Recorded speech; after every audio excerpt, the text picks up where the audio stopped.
அண்மை செய்தி. பிரபல தமிழ் திரைப்பட இயக்குனர் வி. சேகர் உடல்நலக்குறைவால் சென்னையில் காலமானார் என்ற அந்த செய்தியை பார்த்து வருகிறோம். தொடர்ந்து விரிவான விவரங்களுடன் நிகழார் நம்முடைய செய்தியாளர் அஜய். அஜய், விவரங்களை வழங்கலாம்.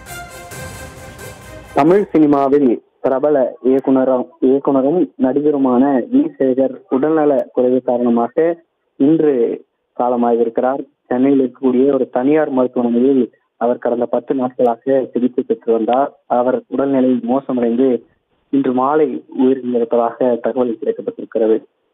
90களில் குடும்ப பின்னணியிலான கதைகளை கொண்டு பல ஹிட் படங்களை இயக்கியவர். பள்ளிக்கூடம் உள்ளிட்ட திரைப்படங்களில் நடிகராகவும் தன் திறமையை வெளிப்படுத்தியவர். அவரது மறைவு தமிழ் திரையுலகில் பெரும் சோகத்தையும் அதிர்ச்சியையும் ஏற்படுத்தியிருக்கின்றது. இயக்குனர் வி. சேகர் கடந்த 10 நாட்களாக தனியார் மருத்துவமனையிலே சிகிச்சை பெற்று வந்த நிலையில அவருக்கு சிகிச்சை பலனின்றி தற்பொழுது பிரிந்திருக்கிறார். திருவண்ணாமலை அருகே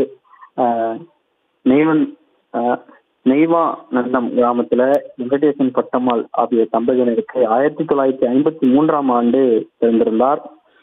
பிப்ரவரி இவருக்கு தமிழ்ச்செல்வி, காந்திமதி என்ற 2 சகோதரிகள், அண்ணாதுரை என்ற ஒரு சகோதரரும் இருந்திருக்கிறார்.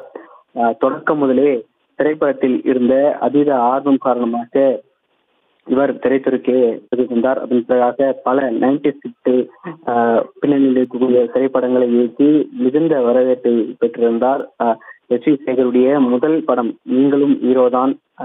முக்கிய கதாபாத்திரத்தில் நேல்கள், ரவி, செந்தில் உள்ளிட்ட பல நடித்திருக்கின்றார்கள். 1990ஆம் ஆண்டு வெளியான அந்த படம் எதிர்பார்த்த அளவுக்கு வெற்றி அடையவில்லை என்றாலும் அடுத்தடுத்த அவர் இயக்கிய படங்கள் நல்ல வரவேற்பை பெற்று தமிழ் திரையுலகிலே தவிர்க்க முடியாத ஒரு இயக்குநராகவும் பலம் வந்திருந்தார்.